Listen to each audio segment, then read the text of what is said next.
Welcome back to the weekly vlogs. It is Tuesday today. We're starting the vlog later, but not too late. First things first, I finished my sweater. It's washed. It's not perfect by any means, but I am absolutely in love with it. I am, pretty proud of it. I do have to do a better job blocking it next time I wash it, because it is still a little bit bunched here, but it did flatten out quite well here and here as well. So yeah, it's super comfortable. It is super warm. I love it. I'm so, this is by far the favorite thing I have knit so far. Was it worth the amount of work and time it took? Yes, definitely. You know what? I think I would actually knit another one in a different color combination. But yeah, not anytime soon. But yeah, I'm really, really happy with how it turned out, and I'm now so happy that I can wash it. It has the perfect cropped length, and these sleeves are like perfect. So yeah, I did a great job sizing it for my features, So yeah, that is the good thing we're starting with. And then let's talk about last week. I didn't film a vlog last week because I got really, really sick. I had a pretty hefty cold. I sounded horrible. I tried vlogging. It sounded so bad. You could really hardly understand what I was saying. So yeah, there was no video last week. I'm really sorry. I read the third book in the Percy Jackson The Heroes of Olympic series. I gave it 2 stars. To be honest, it wasn't really a fun vlog anyway. I just find the Heroes of Olympic series incredibly boring, and I know that I'm pretty much alone with that opinion. They have really good ratings. I find them to be a boring copy of the original series. I think Rick Riordan should have went away from the way the series is in every book. I feel like it repeats the same pattern in every book, and I just think it's boring. I might have had a different opinion had I read it as a teenager, but now I just don't enjoy the series. So I am actually at the point, I have 2 books left in that series, and I really don't want to read them.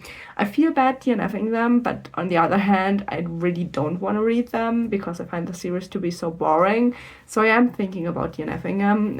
You can put your opinion down below. But yeah, I haven't decided yet. I feel bad for DNFing them. But yeah, I don't really want to read them. It's a hard decision because I read so many of them and only 2 are left. But on the other hand, am I really going to force myself to do that?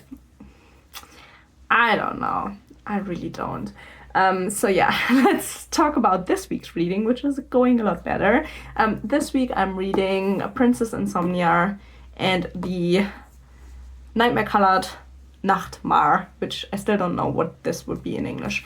But yeah, this is a German book by Walter Mörs, and I have a hard time describing it.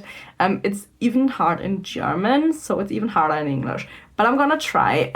Walter Mörs writes really, really weird books. I would say for every age, but they are definitely geared more towards teenagers. In this book, our main character is Princess Insomnia.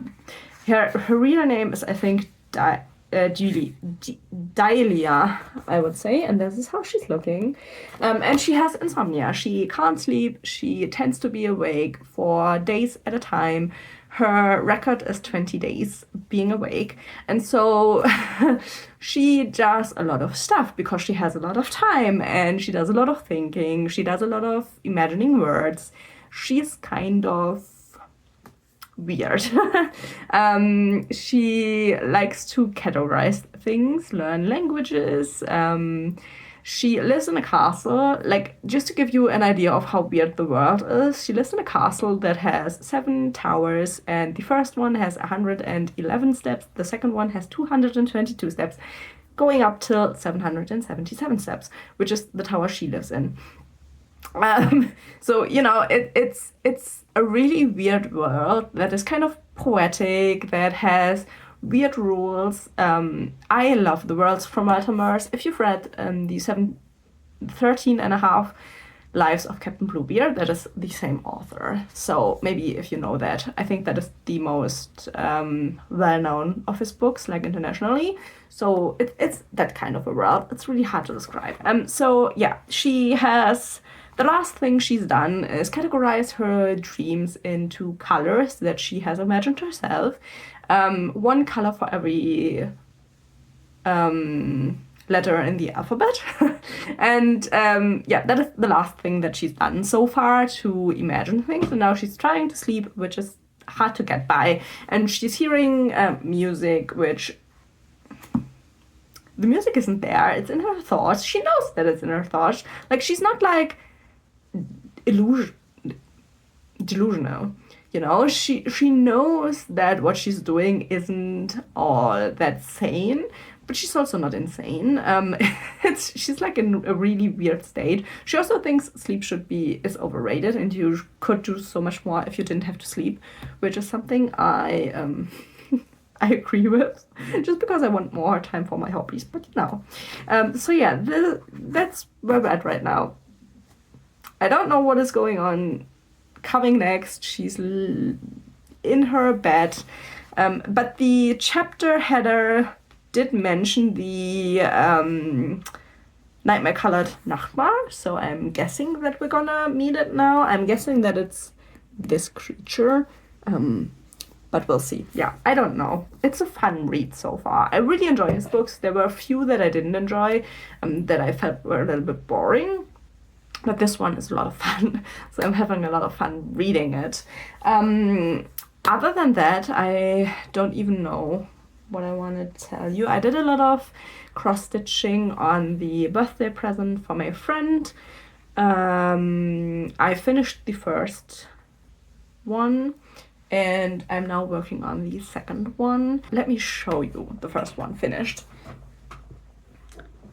because I do really like how it's looking now. Let's see. This is number 1. It's an orange cat. Yeah, he looks really cute. It's a he. I think he's really, like, he turned out incredibly cute. Way better than I thought. I was really, really doubting myself halfway through. But yeah, now that he's finished, I mean, you can tell it's from a photo. Obviously it's pixelated, but I think it turned out, yeah, I don't know. I'm happy with it. So yeah, I finished him, at least the stitching part. I do have to do, you know, all of the finishing, but I will do that once I finished all of them. And then now I'm working on cat number 2, which is looking like this, which is a black and white cat. So yeah, I'm doing good progress with that, which I'm really happy. And yeah, that is the start of the week. Oh, I also got a new rug for this room. Let me see if I can show you. It's looking like this. It has kind of a medieval look. But yeah, it's a rug that goes through the complete room. I took 2 clips, which I can insert here. I took them for last week's vlog. One with the old rug and one with the new rug. So I will show you those. I think it looks a lot better now. But yeah, I obviously need to clean the room, so ignore the chaos in those clips. Yeah, that's all for the beginning of the vlog. I will see you tomorrow with a reading update. We'll see how far I can come. Today. Okay, so I'm not getting as much reading done as I wanted to this week. I am mentally pretty exhausted from work, but I'm still enjoying the reading. I'm just slower than I thought I would be with this book, so it is what it is. I am now a little bit over halfway through Princess Insomnia and the Nightmare Colored Nachtmar, which I've now read. He's a type of gnome, so I'm calling him Gnome now because it's easier to communicate who he is. I think the book is pretty brilliant. I love it. It's a lot of fun. It is like a fun fantasy. Like, there's a lot of action and not scary situations, but like close calls and, you know, them nearly dying or being forgotten and getting into situations with like creatures that aren't nice to them. So there's things at stake, but like it's still pretty kids friendly. The most of the story, now that our character met the gnome, is her and the gnome going through her own brain and having adventures in her own brain, and it's a lot of fun going through her brain. Also, the gnome is like there to make her go crazy, so she will kill herself, and the gnome can go on to the next person. But he really likes her, and so they are having an adventure. And I think Dilya, our main character, just doesn't really realize the stakes of her life. I think for her it's just more of an adventure that she can't really grasp the heaviness of, pretty much. So for her it's a lot of fun.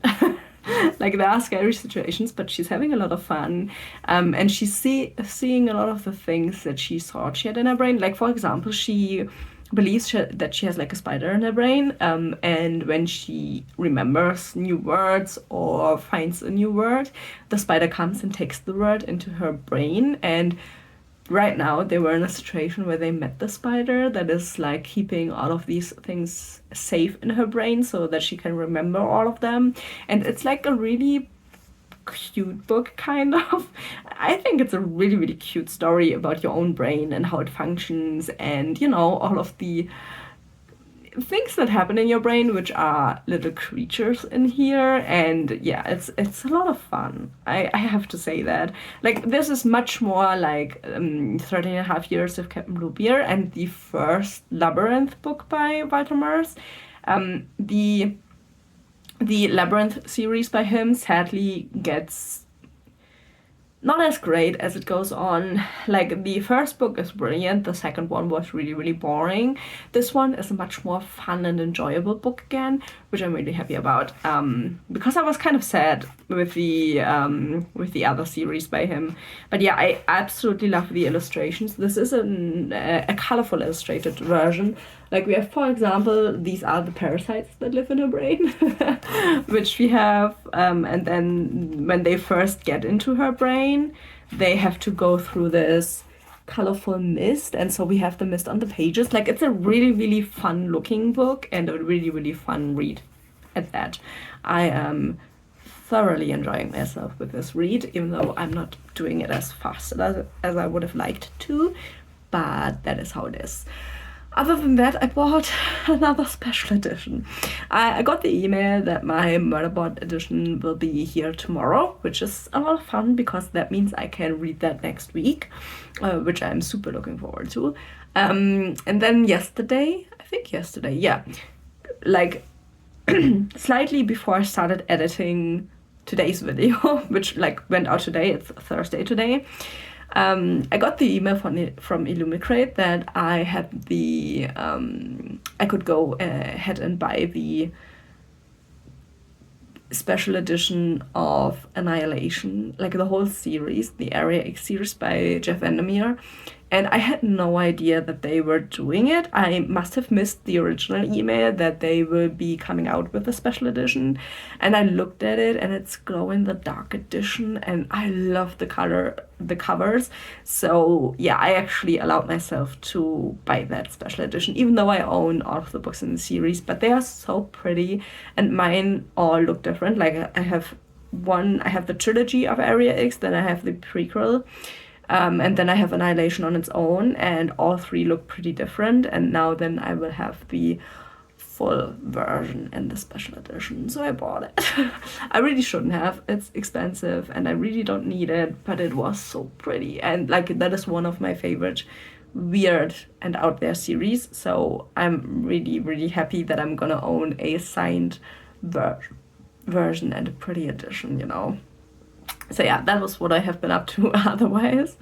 But yeah, I'm getting my Murderbot series tomorrow, which I'm super excited about. And yeah, that is kind of all for today. I am utterly exhausted, so I will do a little bit of gaming, just like shut my brain off and do much of nothing otherwise. So, it is Friday afternoon and I just finished Princess Insomnia and the Nightmare Colored, no, called Nachtmar.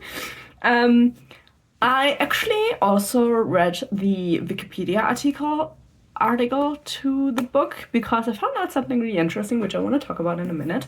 But yeah, the book is really cute. I'm giving it 4 stars. It does have its moments where it seems to be a little bit repetitive, and so some aspects are just a little bit unnecessarily long and keep reminding you of the same things, which I thought was a little bit unnecessary. It might make sense in like the aspect of our main character like being not able to sleep and having obviously all of the problems that come with that, but I felt like it could have been a little bit shorter in some aspects, but it was a really, really cute story. And yeah, I really liked the ending. I think it was a really clever ending for our main character. And yeah, there's a lot of adventure. I don't really want to go more into the story because everything, like I haven't told you already, is kind of a spoiler for the ending. And I think it should be read itself. I don't know if there's an English version. I will look that up when I edit this video and put it on screen if there is an English version of the book, which I hope because it's a really cute book. But yeah, it's a really positive journey in the end, I would say, and it's an interesting story, and more so when you look at the reason why the book was written and the woman who illustrated the book, because the book isn't illustrated by the author who has illustrated most of his other books, as far as I'm aware, but this one is illustrated by Lydia Road, which she wrote a letter to the author after the Labyrinth series, the Labyrinth of Dreaming books. I think after the first or second piece, and she wrote him a letter that the books were really important to her because she has ME or CFS, so the illness where you don't have any energy and lie in bed all the time and can't really do much, with like good and bad days, and it is a really, really big spectrum of an illness. But yeah, there are a lot of really good YouTubers out there if you want to look into the illness, but it is a really tragic illness that I think has seen a rise since COVID. But yeah, she has it since she was 17, and the books were like a really big inspiration to her, and so she wrote him a letter, and so he was inspired to actually tell the story. So the story is actually based on Lydia Road herself, which I think is an incredibly cute thing to do, because obviously our main character here, she has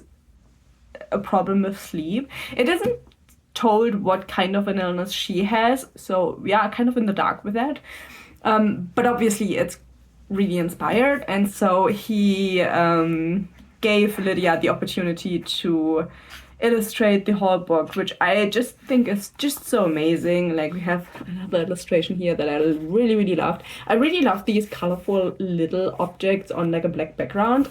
It's an illustration style I really, really like. But yeah, I really like the concept of her being able to illustrate a story that is inspired by her and her illness and the struggles that come with that. And I thought it was like an incredibly cute backstory to a book. So yeah, I would really recommend it.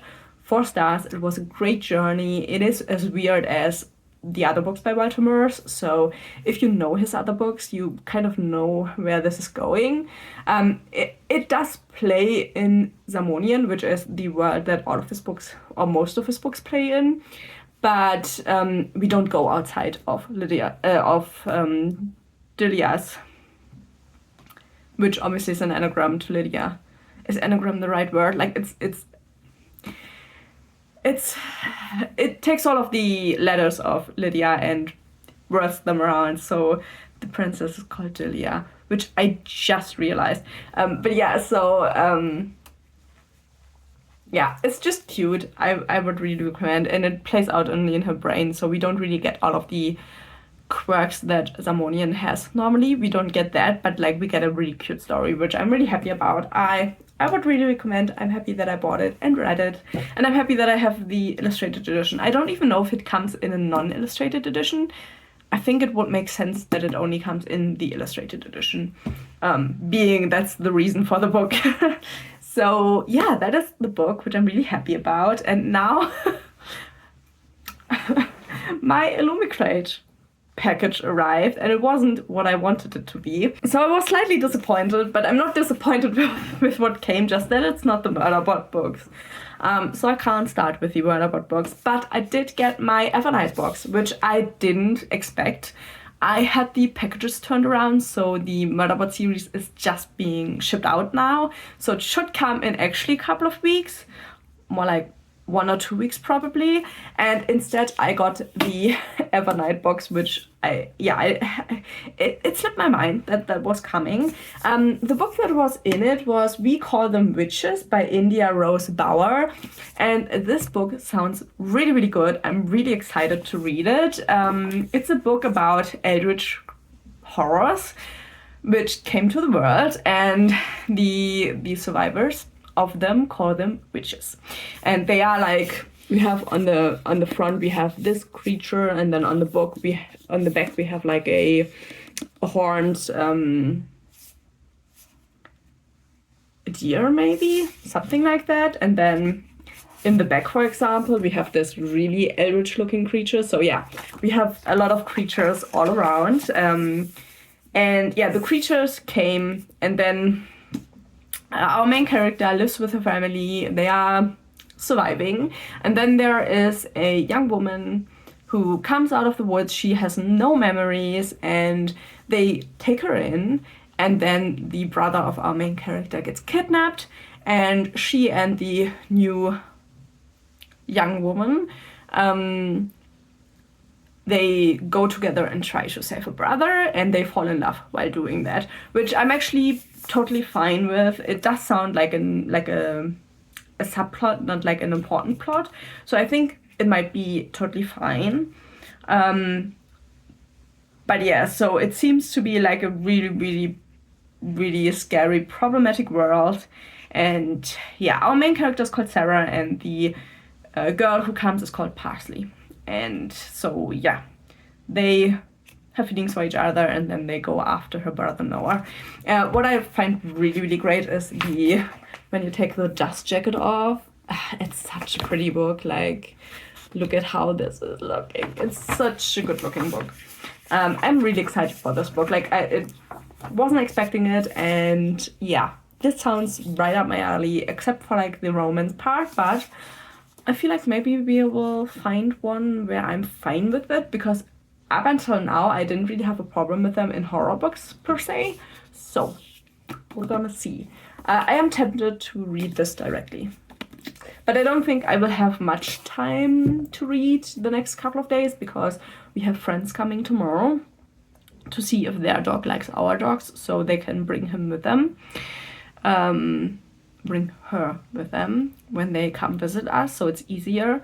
They don't have the dog long, so yeah, we have to just try out if she likes our dog because she seems to be dog selective. Our dog isn't really, so our dog should be fine, but like, she's a dachshund, so we'll see what she thinks. But yeah, that is kind of what I'm up to.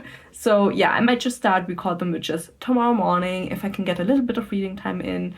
Otherwise, I will just make the vlog a little bit longer till Sunday, and then we can get at least a little bit of an update in Sunday. So yeah, that is what I'm up to. I will see you tomorrow, and yeah, we'll see how the book is. I'm just really excited for the book, even though it wasn't that out. Okay, it is now Sunday.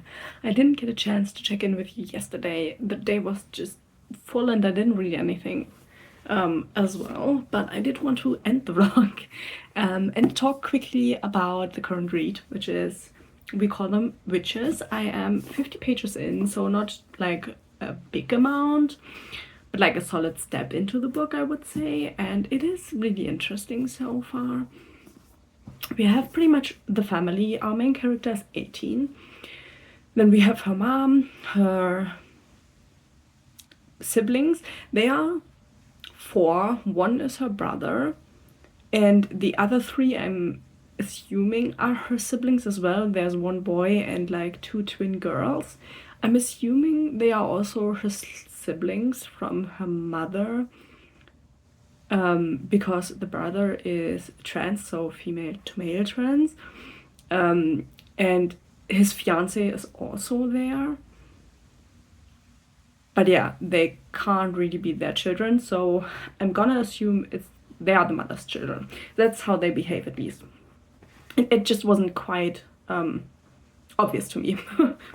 And they pretty much, we get their current situation where they are living pretty much on the run, more or less. They live in this farmhouse, they have a garden, they are self-sufficient so far, and they have to make sure their wards are up so the witches can't come and get them, which the witches look like these. They are pretty interesting creatures. And then we also get like how it started, pretty much all from our main character's perspective, who is an 18-year-old girl. Or she turns 18, I think. She either is 18 or turns 18. So we get everything from her perspective, and so yeah, we get how it all started, the witches coming out, killing people, and pretty much their family surviving because her mother knows all of these like pagan rituals and like stories her parents told her mom, like the grandparents told mom, and so they survive because of that, because they like burying herbs and stuff like that is actually making a barrier the witches can't come through. And then where I'm at the moment is they find this girl who's called Parsley. Our main character is called Sarah. They have a little bit of like an interesting relationship situation with like the siblings and stuff. But yeah, it's like a typical family situation, and the mother is like pretty much not all there because she's pretty stressed and just looking for them to survive, but she's like pretty much neglecting the relationship with the children. And so they find Parsley at the edge of their property where they're staying, and her brother like kind of wants to throw her out again. He seems pretty like, I don't know, I don't like the brother, the old brother. And our main character is pretty interested in the girl. Like, they haven't seen people in like a long time, and so, you know, there's a girl in her age popping up, and she doesn't know why she's there. She has no memories, and so right now she's in their living room, and they put wards up just in case, because the witches can take humans as kind of puppets, but so far all of the wards have not indicated that the girl is like part of the witches, and that is where we are at right now. I think it's interesting. So far it's not like wowing me, I would say. Like, I like the concept of the story, but so far the family dynamics are a little bit like, they feel pretty like stereotyped, might be the right word for that. And the older brother with his fiance, they seem a little bit annoying. Is maybe the right word for it. Like, they treat our main character kind of weird. A little bit of like, you know, she describes us as, oh, my brother thinks I'm still this little girl, you know, but she isn't. And I think it's quite a weird concept all in all. But yeah, the story is interesting, and I'm really excited to see where the book goes. So yeah, so far I'm good. And yeah, I mean, the book looks amazing. So yeah, that is the end of the week. I need to edit this video now. So yeah, I hope this week was at least somewhat interesting. I had some good reads, which is nice, and we'll see how this book continues. I'm still disappointed it wasn't the Murderbot series, but that is on its way now, so it should come towards like the end of next week. So yeah, it's derailing my reading plans a little bit, but we're getting there. So yeah, thank you so much for being here, for watching. If you would like to, please leave a like, maybe subscribe, and hopefully I will see you in the next video. Bye bye!